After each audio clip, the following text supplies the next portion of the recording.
सत साहिब सतगुरुदेव की जय। बंदी छोड़ कबीर साहिब जी की जय। बंदी छोड़ गरीबदास जी महाराज जी की जय। स्वामी राम देवानंद जी गुरु महाराज जी की जय हो।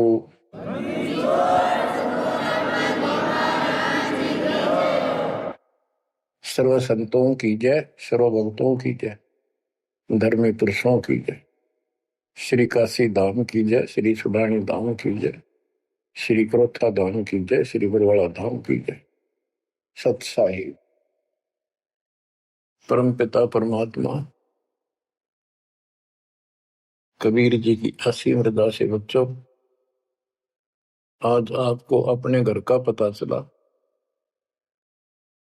ये अरहट वाले कुएं में, ये अरहट का कुआ लोई या गलबंद है सब कोई, कीड़ी कुंजे पर अवतारा, हर हट डोरी बंधे कई बारा।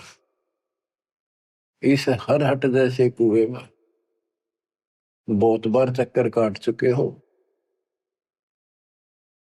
अब इस झंझट से छूटने का समय आ गया।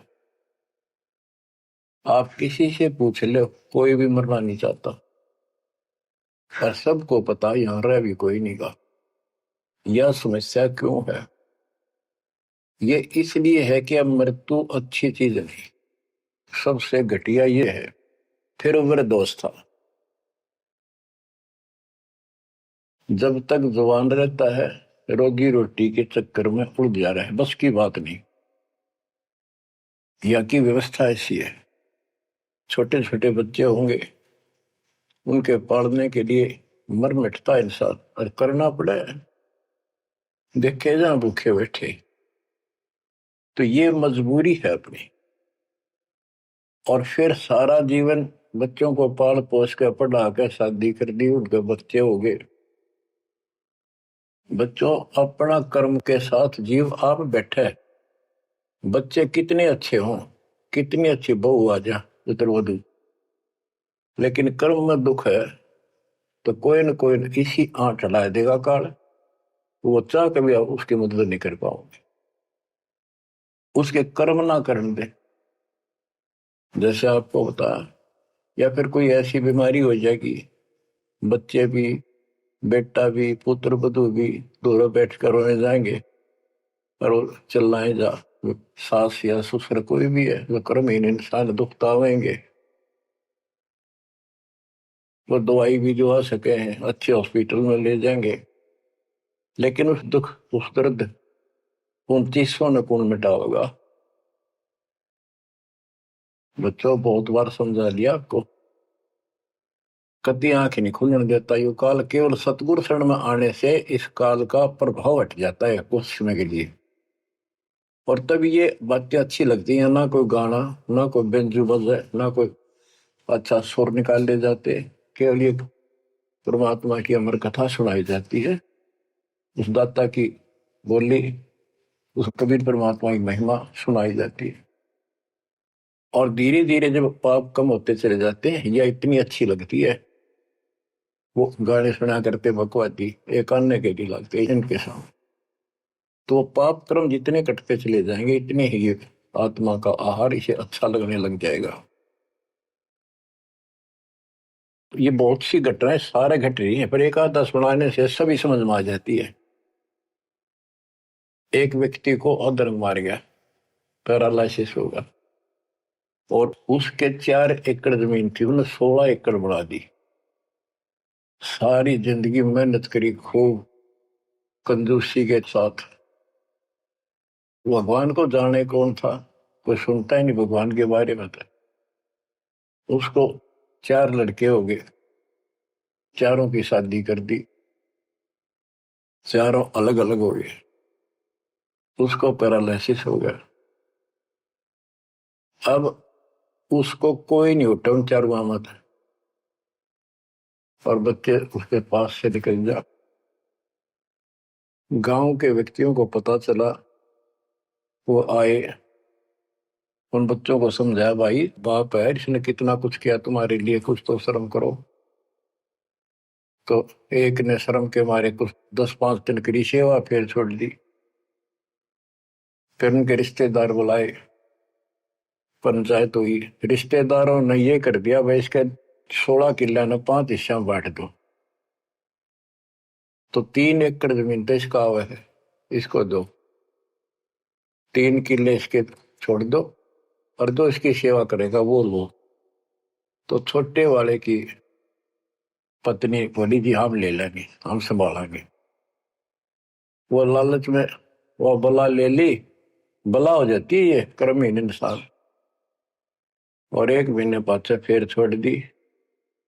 फिर गांव के व्यक्ति आए, मेरा भाई क्यों नहीं संभालते तुम? वह बोलिए किले भी ले लो, मारो बस का तुम सबके बीच में।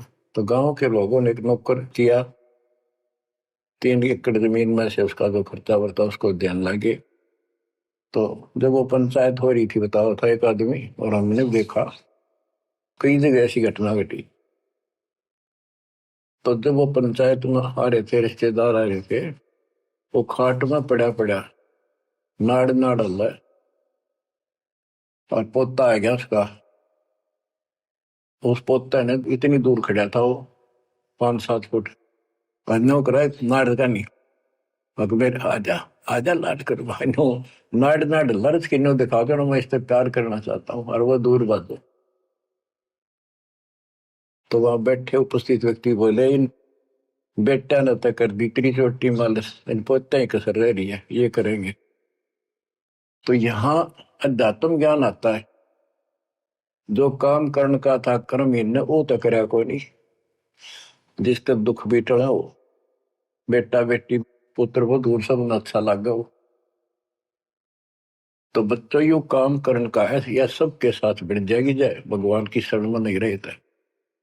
3 बातों को देखकर दास को और अधिक दृढ़ता लगी, भगवान के प्रति तड़पने लग गया कि सचमुच तो पहले देखा है सब बता, और भी सामान्य बातें देखी ना, बीमार हो तो भी माता पिता बैठे बैठे देखे जा, और वस्तु के लिए पुकारे जा, कोई सुनने तैयार नहीं था। कबीर साहब कहते बूढ़ा होकर पड़े खाट में, सुने बचन खारे, कड़वी बात सुना करेगा, और कुत्ते ताउन का भी सुख को नहीं, ये छाती फूकड़ आ रही। पुत्र वधु कह के गई बूढ़ा बुढ़िया ने के ध्यान रखियो को कुत्ता बिल्ली ना बढ़ जाए अंदर।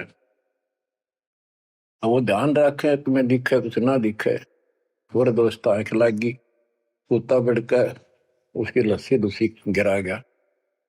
वो पानी लेकर आई तो उन्होंने कहा तेरा इतना भी सुख कौन, तो कुत्ते ने रोक दो, छाती फूक दी तुमने मेरी।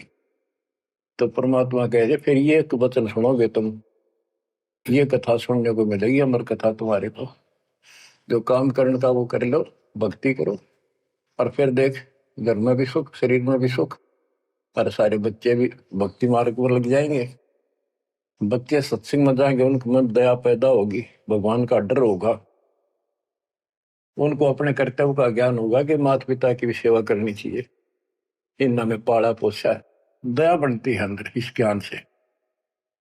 तो बच्चों इस भक्ति इस सत्संग के बिना इंसान ऐसे जड़े ढोकर मर जाता है, और जब तक ये ज्ञान नहीं होता वो काम हमने सबसे उत्तम और बस इतना ही ठीक, वो अच्छा लग रहा था। तो यहाँ कबीर साहब कहते सतगुरु के उपदेश का सुनिया एक विचार, जय सतगुरु मिलते नहीं फिर जाते यम द्वार। वो दुख और आगे देखो, मृत्यु के बाद यम के दूत घसीट के ले जाएंगे धर्मराय के उस न्यायाधीश के दरबार में, फिर उनका फैसला होगा इसको नरक में डालो, इतने वर्ष, इतने दिन, इतनी घड़ी कैलकुलेटेड होते होंगे। यम के दूत उनको लेकर चलते तोड़ के तोड़ने क्यों, 1 लाख का हिसाब हो डेली, दे लट्ठा दे लट्ठा। वो नरक से वापस भाजे, उनका लठ मारे भाले ठोकर, जबरदस्ती लात मार के ठोकर मार के नरक में गिरे। कहते नरक द्वार में दूत सफर करते क्या चातान, उन तक वो ना छूटता करता चारों खानी। नरक भोग का फिर 4 खानी में भरमता, कुत्ते गधे शोर बनता, और कभी ना लगता पार।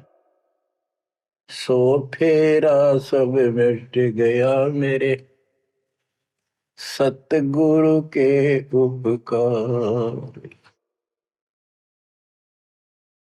बच्चों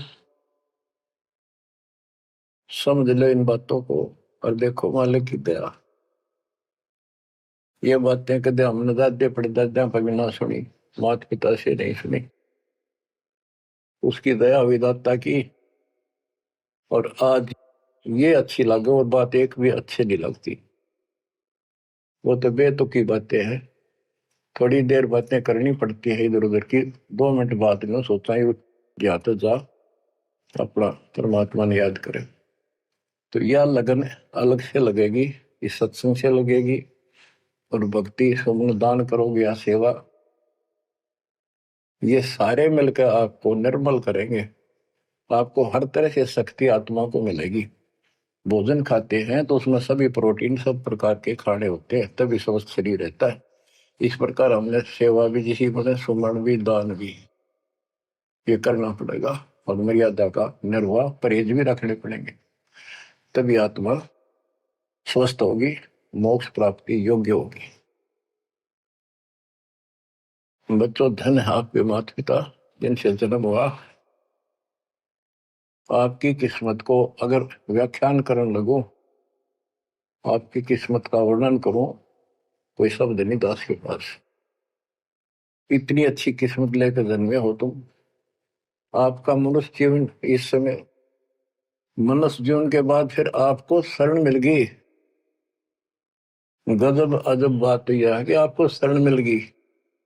आप देखो नाम लेने तो पहले आप किस स्थिति में थे, क्या करा करते, सारा दिन कोहरे डले डोला करते और मजदूर, काल के मजदूर थे, बस पेट के मजदूर, माचे माचे अंडा थे। कोई भी अच्छा काम चाह कर भी नहीं कर पावा थे।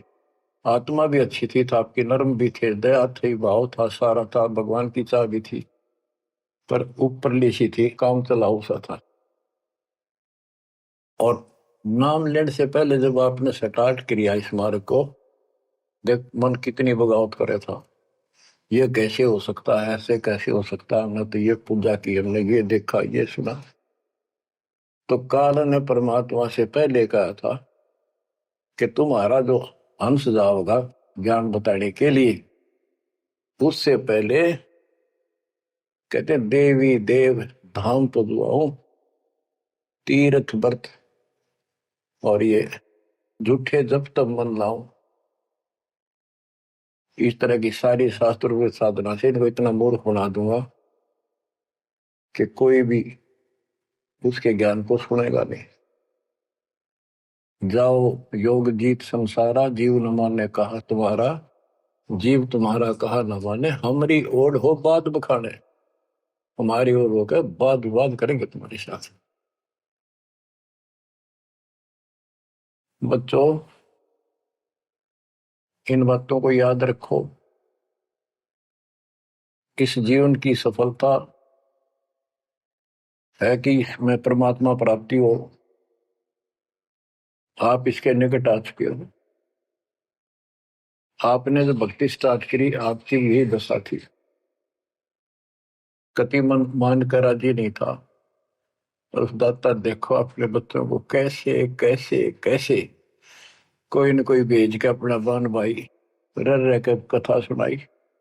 कभी अच्छी लगी, कभी ना लगी, धीरे धीरे पाप कटते गए, सुनते चले गए। कहते सो सब सिदर मैं करूं अपने जन के काज, हरनक से पूजो मार दो नरसिंह दर के साज। इब्राहिम सुल्तान के साथ कितने खाड़े कर दिए, कितना पीछे पड़ गया जाता अपने बच्चे को नरक से निकालने के लिए। यही दशा अपनी थी। उस दाता ने कोई न कोई कारण बना के अपने को राह दिखाया है। हरे बच्चों समझो इस मार्ग को, क्योंकि ये कथा जो सारी सुनाई जाती है, ये आत्मा को सहारा देती है। ये आत्मा बहुत सतर्क हो जाती है, इन पर सब पर विचार करती है, तब इस मन को साइड कर देती है कि बस बहुत हो लिया। आप देखो क्या हाल है, कल न पशु बन जाओगे और पहले बेरानी कितनी बार बन लिए। तो परमात्मा आपको बहुत लंबे समय से तैयार करते करते करते करते आ रहे, और आप भी लगे रहे। जैसे भी जितना दाव लगा जिस जन्म में आप कर गए, फिर काल का प्रभाव ज्यादा था, नहीं पार बसाई छूट गया मार्ग। जो गुरुद्रोही हो जाते हैं ना, वो सदा के लिए खत्म हो जाते हैं। वो तो अरबों खरबों वर्षों तक धक्के खाओगे। आप विमुख होते रहे, जैसे राबिया विमुख हुई। स्टार्ट वहां से नहीं था उसका, बहुत पीछे से था, लेकिन भक्ति की चाह बनी रही बनी रही, दाता फिर मिलते रहे। परमात्मा कबीर साहब कहते हैं, मेल अठेले जाइयो, तीर्थ धाम पर भटकियो, मेले बड़ा मिलाप, पत्थर पानी पूजते हैं, कोई साधु संत मिल जाओ। जब तक भगवान नहीं मिला तब तक ये आस्था भी बनी रहनी चाहिए। इसलिए परमात्मा कुछ लोगों को जो संस्कार तो निकाह होता है, कोई मत्था टेक के जाके, पर कुदरती वो संस्कार आ जाता, उसकी आस्था बनी रहती है वहां पर, तो भगवान में चाह बनी रही। कई नरसिंह बन के इसने आना पड़ा, निकाल ने तो मस्तरवा दिया था, प्रहलाद भगत की आस्था खत्म हो जाती, दाता रक्षा नहीं करते, सारे समाज में आस्था खत्म हो जाती मनुष्य जीवन में, कि भगवान है ही नहीं करे। अरीसा दिखा दिया, भगवान आज तक याद है भगवान है, इसलिए हमारी चाह बनी रही परमात्मा के प्रति। तो बच्चा परमात्मा की असीम रजा आपके ऊपर। परमात्मा 600 साल पहले हमें राह दिखाने लगे थे, और उसी समय से आज तक बीच में अपने संत गरीबदास जी को बीच में मिले, इस भक्ति को फिर से जीवित करके, इस अध्यात्म ज्ञान को फिर से कभी खम्भ रूप गे, इनके माध्यम ये यथार्थ ज्ञान देख। और 300 साल से अमर ग्रंथ यहाँ पढ़ा करते थे गरीबदासी, गरीबदास के 12वें पंथ वाले। मेरे गुरुदेव के अतिरिक्त किसी के पल्ला नहीं पड़ा, उन्होंने दास को दिया ये खजाना, उसके बाद गहनता से इसका अध्ययन किया, आशीर्वाद उनका रहा। आज ये खजाना खोल दिया, गुरुदेव का आशीर्वाद, कबीर साहब का वचन, 5505 कलयुग बीत चुका, तो ये खेल तो होना ही था। और या गंगा आएगी, मोक्ष करने वाली असली गंगा ये है सत्संग। इसमें जो स्नान करेंगे, सत्संग सुनेंगे, मोक्ष तो इन आत्माओं का होगा। अब्राहिम सुल्तान को कैसे निकाला, उसके कोरडे तक खाए मालिक ने अपने बच्चे के, बता के लागत था, क्या नाता था उससे। अब यहां विचार कर लो, उसका हमारे से क्या नाता है, कितना गहन नाता है। वो हमारा पिता है, वही हमारी माँ है। उस परमात्मा में हमारे प्रति माँ और पिता दोनों का मोह है, कितना जबरदस्त हो सकता है वो देखो।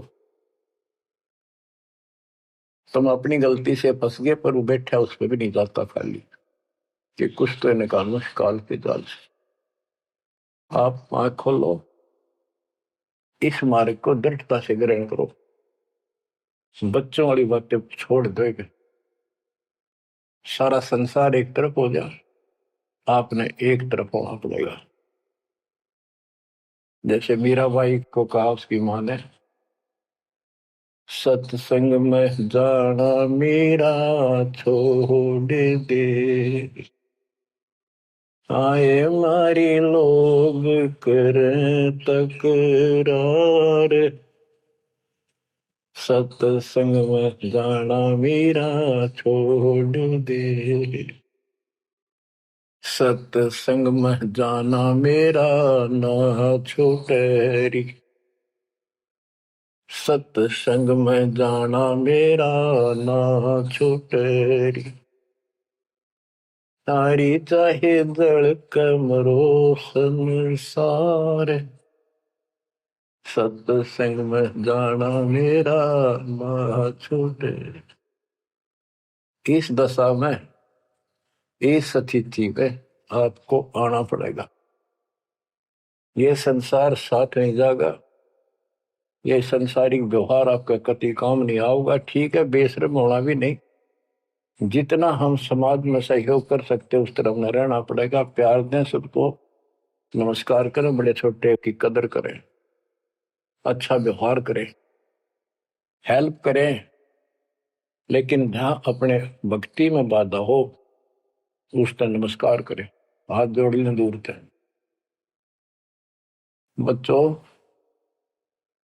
गरीबदास जी ने बताया है, गोरख से ज्ञानी गणे और सुखदेव दती जिहान, सीता सी गो भारिया संत दूर स्थान।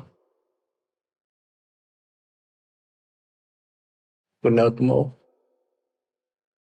आपको अध्यात्म सिलेबस, ये अध्यात्म का पाठ्यक्रम पढ़ाया जा रहा है, दास टीचर है, और इसको बार बार रटवाऊंगा, बार बार समझाऊंगा, क्योंकि टीचर सारा साल उस सिलेबस को रह रह कर रिपीट करवाया करे, तब बच्चों के आत्मा में, उसके मन में, बुद्धि में वो सेट होता है।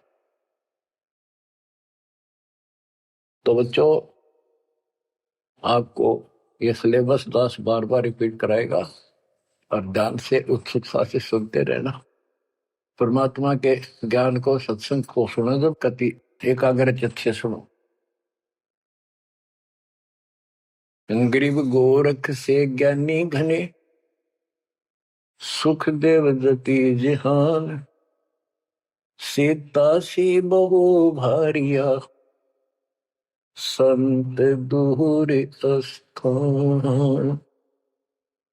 अब आपको अमर ग्रंथ की अमर वाणी का कुछ अंश सुनाऊंगा। जैसे दास की बुद्धि काम करेगी, इसको सरल भी बनाऊंगा।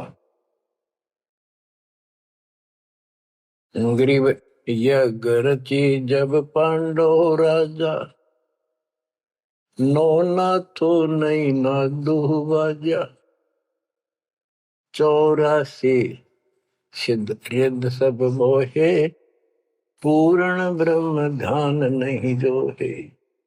अब क्या बताना चाहते हैं संत गरीबदास जी, कि जब पांडवों ने अश्वमेघ यज्ञ रची तो उसमें 33 करोड़ देवता, 88,000 ऋषि, ब्रह्मा विष्णु महेश तक उपस्थित थे, 12 करोड़ ब्राह्मण, और ये गिरिपुरी, इनका गिनती नहीं, 56 करोड़ जहां थे या दो, शंख पचायन नहीं बाजा ना दो। तो कहने का भाव ये है कि गोरख से ज्ञानी गणे, सुखदेव जति जिहान, प्रसंग ये है। और सीता सी बहु बारिया संत दूर स्थान। पांडवों ने अश्वमेघ यज्ञ क्यों की थी? श्री कृष्ण जी जो उनके गुरु थे, त्रिलोकीनाथ विष्णु अवतार, उन्होंने बताया था कि तुमने, क्योंकि युधिष्ठिर जी को भयंकर स्वप्न आने लगे, बेचैनी होगी, भूख गई, रात की नींद गई, वैद्यों से इलाज करा लिया, कोई आराम नहीं हुआ। श्री कृष्ण जी के गुरु थे, उनसे समाधान जाना और कारण पूछा कि ये हुआ क्यों।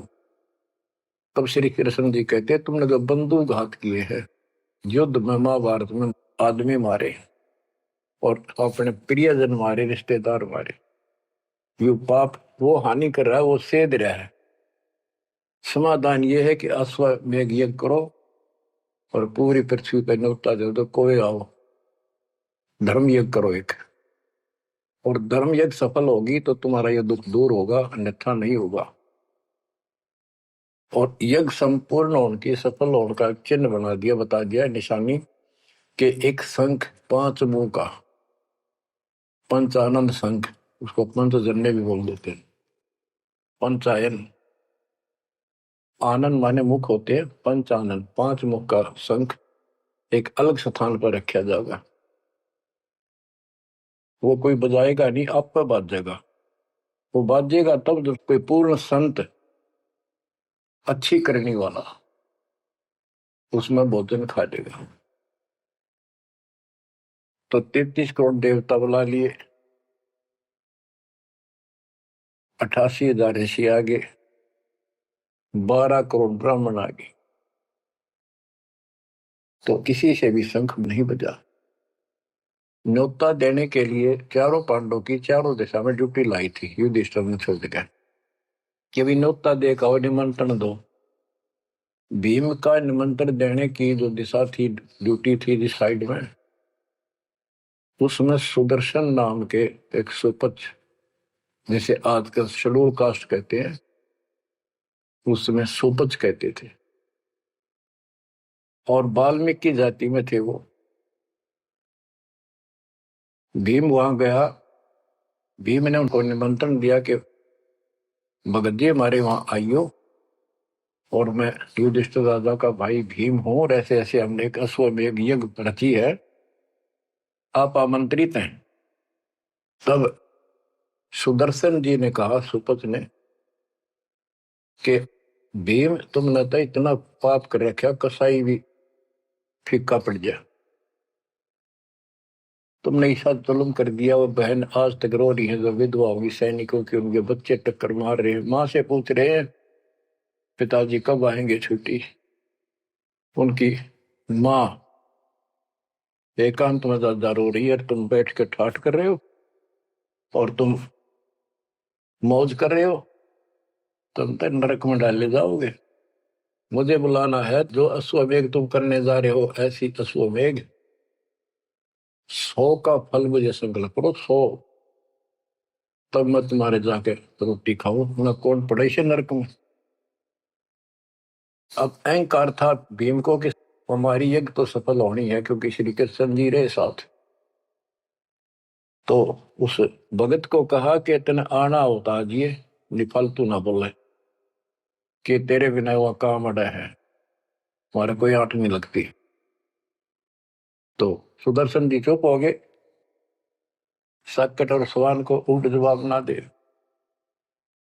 जब उनका कति संपूर्ण नहीं हुआ, वो काम नहीं बना, 33 करोड़ यादव सारे आ लिए, सब ने भोजन खा लिया, शंख नहीं बजा। जब एक दूसरे के मुंह को देखा, वो उपस्थित ऋषि संत देवता ये बतला रहे हैं कि इनके पाप गणे कर लिए इनने। हाँ, शंख बजेगा कहां से, अपने ऊपर ना लेते। अरे, अब जैसे ये माया के अंग का प्रसंग है, वाणी वो चल रही है कि इस देवी ने, इस माया ने काल के दबाव में यह सबको भ्रमित कर रखा है, सत साधना करने नहीं देती, शास्त्र साधना में डरे डुबावे। कर तो काट रहा है, लेकिन यह उसके दबाव में आ गई, या क्या करे, फंस गई, इसके साथ आकर निकम्मे गए। तो बच्चों, तब युधिष्ठिर बोला, महाराज हमारे पाप गिने हैं भगवान, ये तो कभी नहीं बच जाए। तो मन पता है क्या हाल हो रहा है, वो मेरे स्वप्न में भी दिखाई देते हो, बच्चे रोते हुए, उनकी विधवा रोती हुई टक्कर मार रही है। कृष्ण जी बोला, भाई इस शंख न बजाने वाला आया को नहीं। भीम को बुलाया कि बताओ इस साइड में किसकी ड्यूटी थी निमंत्रण देने की, कि भीम की थी। भीम से पूछा कि तुम ऐसे ऐसे एक सुदर्शन नाम का संत है, उसको न्योता नहीं दिया। वो बोला, जी निमंत्रण दिया था, पर वो तो कुबोल आदमी है, ये बातें बोली है कि तुम पापी हो, अपराधी हो, वो तो गलत बोला। कृष्ण जी बोले, आपने क्या कहा। भीम बोला, मैंने कह दिया तो नाना होता जी, आपने ना तो मत आइए। श्री कृष्ण जी बोले, सारा काम खराब कर दिया, साधु संतों से ऐसे नहीं बोलना चाहिए, वो जो कहते हैं उसमें कोई दम होगा बात में। तुम तो सारा काम बिगाड़ दिया, अब बता क्या करेगा। इतना पैसा लग गया, बात वही की वही, ओडे मुंह हो गया भीम का, कहते माँ चिरा था, तक के दिफा था। श्री कृष्ण जी बोले, बैठ साले, रथ तैयार करो। उस दौरान जब यह घटना घटी, उसमें परमात्मा करुणा में नाम से प्रकट थे कबीर साहब, और सुदर्शन उस करुणा में परमात्मा के बच्चे थे, शिष्य थे। सुदर्शन जी ने अपने गुरुदेव को जाके बताया कि महाराज ऐसे ऐसे वो भीम आया था, और मैंने उसको बोल दिया भाई ऐसे ऐसे कर। परमात्मा बोले, बा वो यज्ञ तो उनकी पूरी हो को ना, उन तो वो सारे माया के पुजारी बैठे हैं, वह फिर आओगे। तू खिसक जाए यहाँ ते। सुदर्शन जी तो निकाल दिए, परमात्मा सुदर्शन रूप बनाकर बैठ गए। पांचों पांडव छठे कृष्ण जी गए 1 योजन 12 किलोमीटर दूर, रथ से उतर लिए और पैदल चल पड़े। जाके श्री कृष्ण जी ने दंडवत प्रणाम किया तो पांडव तापा मरे पड़े थे, पांचवा ने उन्होंने किया। तब सुदर्शन जी बोले, अब सुदर्शन जी कहूंगा मैं, क्योंकि ये फिल्म है, फिल्म में जो रोल जो करता है वही बोला जाता है। सुदर्शन जी ने कहा, आओ त्रिलोकीनाथ, कैसे आना हो गया। श्री कृष्ण जी बोले, हे सृजनहार, हे सारी सृष्टि के रचनहार, आप जानी जान हो, ये पांडव है और ऐसे ऐसे अश्वमेघ यज्ञ की है, वो आपके बिना संपूर्ण नहीं हो सकती। आप दया करो और भीम की गलती को माफ करो। सुदर्शन जी बोले, भाई मैंने जो शर्त रखी थी वह पूरी कर दो। भीम ने पूछ लो क्या शर्त थी मेरी, वो जी पता हमारे को। तो श्री कृष्ण जी ने कहा कि संत मरण को ऊंचा लियो, तज माया अभिमान, जो जो कदम आगे रखे, सो सो यज्ञ समान। ये देख लो, किसी में इतना भी अहंकार नहीं है। आज ये कति टूटे पड़े हैं, सारा खर्च हो लिया पैसा, बात वही खड़ी है। और वहां से लेकर यहाँ तक हम आए हैं, जितने हमारे कदम बढ़ते हैं वो सौ यज्ञ समान, वो एक कदम एक यज्ञ के समान है। अपनी सौ रख लो, बाकी हमारी जोड़ी में डाल दो, हमारा भी कल्याण हो। यानी आदिन्य का भाव संत के सामने होना चाहिए। संत के साथ भगवान होता है, भगवान को अहंकार कभी पसंद नहीं। तब साधु भूखा भाव का, धन का भूखा ना, ना किसी में माँ का भूखा। उससे पहले जब पहली बार यो भीम गया था तो निमंत्रण देने, एक तालाब में नहा आया था और उसमें खूब गोते मर मर नहाया, पैर भी नहीं टिके थे। सुदर्शन जी बोले कि भीम, यह मेरी माला तार के दिए खुट्टी पर था। भीम चला, खुट्टी पर तो माला सुमरनी तारम लग गया। उस पर उतरी नहीं, टस से मस नहीं हुई, पसीने आ गए। जब सुदर्शन जी बोले, भीम उधर बड़ी डींग मारा था कि युद्ध नहीं जीता जाता, एक का मारू था 10 मरे थे। अरे माला ना उठी तेरे थे, छोड़ के आ गया, दूर खड़ा हो गया। और कोई दिखाना भी जरूरी था कि कुछ है इसके पल्ले, ना तो उनके मन में फिर दूसरा देता। ऐसे हाथ किया परमात्मा ने, वाला अपने आप उठ के उनके हाथ में आ गई। धर्मदास यहाँ घना अंधेरा, बिन परचा जीव जम का चेहरा। अगर थोड़ा बहुत ना दिखाऊं अपनी शक्ति तो काल का बंधेरा मेरी तरफ आवे को नहीं। उस दिन तो बड़ी बात बोल रहा था भीम, और सुन ले, तेरे जैसे पहलवान बहुत होगा जाए लिए। जिसमें तू उस दिन स्नान करके आया था ना, वह खोपड़ी थी उस कुंभकर्ण की। खोपड़ी, ये सिर का ऊपर ऊपर का कटोरा, जिसमें तेरे पाँव भी न टेके, ऐसे ऐसे होकर जानिए बकवादी। भक्ति बिना बात नहीं बने बच्चों। तो जब परमात्मा यानी सुदर्शन जी रथ में बैठकर उनके साथ वहां पहुंचे, द्रौपदी ने देखा कि कौन सा है संत, पता चला यू केला यू होगा। तो तभी उसके मत्था ठन गया कि इससे क्या होता, ये इतने ऋषि बैठे तपस्वी फलाना। फिर श्री कृष्ण जी ने कहा, द्रौपदी बढ़िया भोजन तैयार कर, संत खाना खाओगा तारा काम बनेगा। तो द्रौपदी ने सोचा बढ़िया भोजन बनाऊं, कई प्रकार के पकवान बनाकर थाली में नारी नारी कटोरिया में रख कर दिए। पर सुदर्शन जी जो है वह 5 ग्रास खाते थे। वो अपने मनमुखी होते, पर रोल उसी का करना था परमात्मा। ये कुछ भी करते रहो, भक्ति ठीक करो बस। तो उन सब में से थोड़ा थोड़ा मिला के इकट्ठा कर लिया, खिचड़ी ही बना ली, कति रला दिए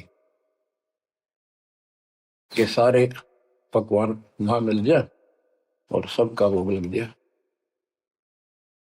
द्रौपदी मन में सोच रही थी, मैंने 1 घंटे तक आंख पड़वाई दूं मैं और इतने बड़ी आइटम बढ़ाए।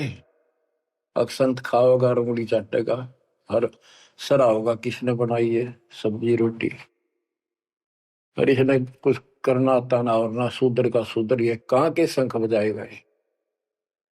अब परमात्मा ने यानी सुदर्शन जी ने 5 ग्रास खाए, 5 बार शंख बोला। और युधिष्ठिर जी बड़े खुश हुए, कृष्ण जी से कह रहे आपने बड़ी दया करी, बड़े महापुरुष खोज के लाए, हमारा तो काम बन गया। कृष्ण जी बोले नहीं बना, ये तो शंख कंटिन्यू बजना चाहिए था अखंड, और काफी देर तक स्वर्ग तक सारी पृथ्वी पे इसकी आवाज जाएगी, धीमी धीमी मीठी मीठी प्यारी प्यारी, तब सफल होगी। युधिष्ठिर बोले हे भगवान अब कौन रह गया, किसको लाओगे। बोला भाई इस वाल्मीकि के बाल सब ना ही 3 लोग, ये के वाल्मीकि दिखे तुमने, इसके एक बाल के समान भी 3 लोग नहीं है, इतनी ताकत है इसमें, इतनी भक्ति की शक्ति है। अपने घर में कमी है वह खोजते। द्रौपदी बुलाई, द्रौपदी से कहा कि बहन साची बता, तेरे कोई दोष आया इस महापुरुष के प्रति। तो उसने सारी बता दीजिए, ऐसे ऐसे मेरे मन में दोष आया। द्रौपदी शुक्र मना तेरे घर पर टूक तोड़ ली, इसने आकर खाना खा लिया। तो अपने घर सब 2 रोटी खाकर सोते हैं, कोई भूखा नहीं सोता, भगवान सब न दी है। इस तरह का अहंकार करने से काम नहीं बनते। इसके चरण धोकर पियोगी ने, जब तेरे अंतःकरण का पाप भी दूर होगा और कुछ राहत भी तब मिलेगी। अमृता क्या नहीं करता। द्रौपदी लाई बढ़िया सी थाली परात उठाकर चांदी की, और उसमें लोटा लेकर संत के चरण धोए, गाल के कटोरे में पीण लगी। कृष्ण जी बोले बहना था मुझे भी देना, ईशे महापुरुष का चरणामृत कद कद मिल रहा है। तो आधा द्रौपदी ने पिया, आधा श्री कृष्ण जी ने। और फिर वो देखो अखंड बाजा, वो ऐसे ढंग से बजाए धीरे धीरे धीरे धीरे सुर बढ़ता चलेगा, स्वर्ग तक पूरी पृथ्वी पर आवाज गई, कण कण में सुनाई दिया। और जो पेड़ थे पौधे पूरे के पूरे बसंत की तरह फूल आगे और खिल गए, इतना सुंदर मौसम होगा सुहावना। गोरख से ज्ञानी गढ़े और सुख दे जती जिहान, सीता सी वो भारिया संत दूर स्थान। संत को ऊपर दिखावे से ज्यादा मीठी मीठी लंबी चौड़ी कथा सुनाने से, अटपट करके प्रवचन करने से पहचाना नहीं जा सकता। तो बच्चों ना जीव की सी बुद्धि है को पहचान ले, पहचान लिए होते तक कबीर भगवान आए न थे, संत गरीबदास जी आ रहे कहने गए। अब बच्चों आपको थोड़ी सी अमृत वाणी सुनाता हूं। ग्रीव फिर पांडवों की यज्ञ में शंख पंचायन टेरे, 12 कोटि पंडित जहां पड़ी सबन की मेरे। यज्ञ रची जब पांडव राजा, नौ नाथों ने नादू बाजा। उस यज्ञ में 9 नाथ, 84 सिद्ध, 33 करोड़ देवता, 88,000 ऋषि, 12 करोड़ ब्राह्मण और 56 करोड़ यादव जो श्री कृष्ण के वंशज थे, जो पांडवों के रिश्तेदार थे। क्योंकि श्री कृष्ण जी की बहन सुभद्रा अर्जुन के ब्याही थी। या क्या कहते हैं, यज्ञ रची जब पांडव राजा, नौ नाथों ने नादू बाजा। 84 सिद्ध रिद्धि सब मोहे, पूर्ण ब्रह्म ध्यान नहीं जो है। अब माया के उनकी वाणी पहले कुछ ये इन्होंने बताया है कि 84 सिद्ध 9 नाथ ये रिद्धि सिद्धि में उलझा रखे थे। 84 सिद्ध रिद्धि सब मोहे, इन्होंने पूर्ण ब्रह्म ध्यान नहीं जो है, पूर्ण परमात्मा की भक्ति नहीं करी। कोटि 33 यज्ञ के माही, सुर नर मुनि जन गिनती नाही। 56 कोटि जहां थे यादो हो, जिनसे नाही बाजा नादू हो। कोटिक वक्ता वेद उचारी, ना बयम संपूर्ण सारी।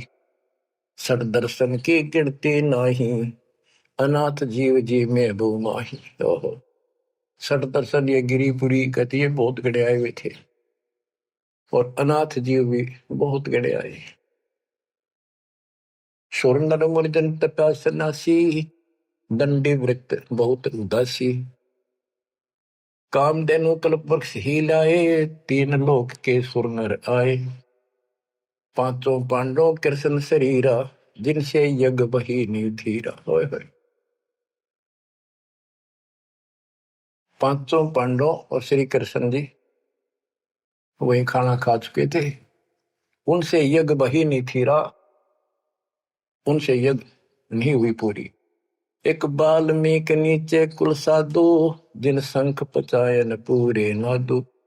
और गनो माया के पूता, ब्रह्म जोगनी सब ही दूता। ओहो, कहते हैं एक बाल्मीक नीचे कुल साधु, जिन शंख पचायन पूरे नादु। ये और गनो माया के पूता, ये औरतें माया के भ्रमित है, माया सिद्धि प्राप्त करके लोगों को प्रदर्शन करना, ये भी माया जाल। या महिमा पागी न इनमें खेल लेंगे, खिलौने से या माया ये देवी न उलझा रखे काल के दबाव। कहते हैं और गनो माया के पूता, ब्रह्म जोगिनी सब ही दूता। आप क्या बताते हैं? गिरि 5 पांडव संग हैं, और 6 कृष्ण मुरार। चलिए हमारी यज्ञ में हे समर्थ सिरजनहार। अब श्री कृष्ण जी भी तो 3 लोक के मालिक हैं, पिछले संस्कारी हंस है। परमात्मा ने उनको सद्बुद्धि दी, उनकी दिव्य दृष्टि खोली कुछ समय के लिए, तो उनको भगवान दिखाई दे था। वो सुदर्शन उस दिन थे भी भगवान, पर उसको एहसास था, क्योंकि अध्यात्म मार्ग के अंदर अपने आप आत्मा अपने से शक्तिशाली के आगे नीचे हो जाती है, मुरझा जाती है। गिरि 5 पांडव संग हैं, और 6 कृष्ण मुरारे। चलिए हमारी युग में समर्थ सृजनहार। गिरि पांडव यज्ञ अश्वमेघ में, सतगुरु किया पिया ने। 5 पांडव संग चले, और 6 भगवान। गिरि पांडव यज्ञ अश्वमेध में, वाल्मीकि की बे। शंख पचायन बजाइया, राख्या नहीं संदेह। गिरिव सुपच रूप धर आइया, सतगुरु पुरुष कबीर। 3 लोक की मेदनी, सुर नर मुनि जन भीड़। कहते हो सुपच का रूप धरकर स्वयं सतगुरु परमेश्वर कबीर जी आए, जहां पर 3 लोक की सेना बैठी थी मेदनी, या दुनिया भरी पड़ी थी।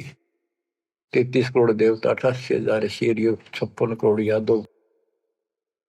33 कोटि यज्ञ में आए, 688 सारे। 12 कोटि वेद के वक्ता, सुपच का शंख बजा रे। के 33 करोड़ देवता, 88,000 ऋषि, 9 नाथ, 84 सिद्ध, 12 कोटि वेद के वक्ता ब्राह्मण, ये सारे वहां पर बैठे थे। उन तो ये छोटा सा काम नहीं हुआ, 3 ताप के अंतर्गत पांडव दुखी हो रहे थे। तुम कौन राम का जपते जापम, तात कटे ना 3 ताप। तो बच्चों, परमात्मा की आपके ऊपर असीम रजा है, आपको पूर्ण परमात्मा की भक्ति मिली, पूरा सतगुरु मिला, आपको मोक्ष दे दाता सच्चाई।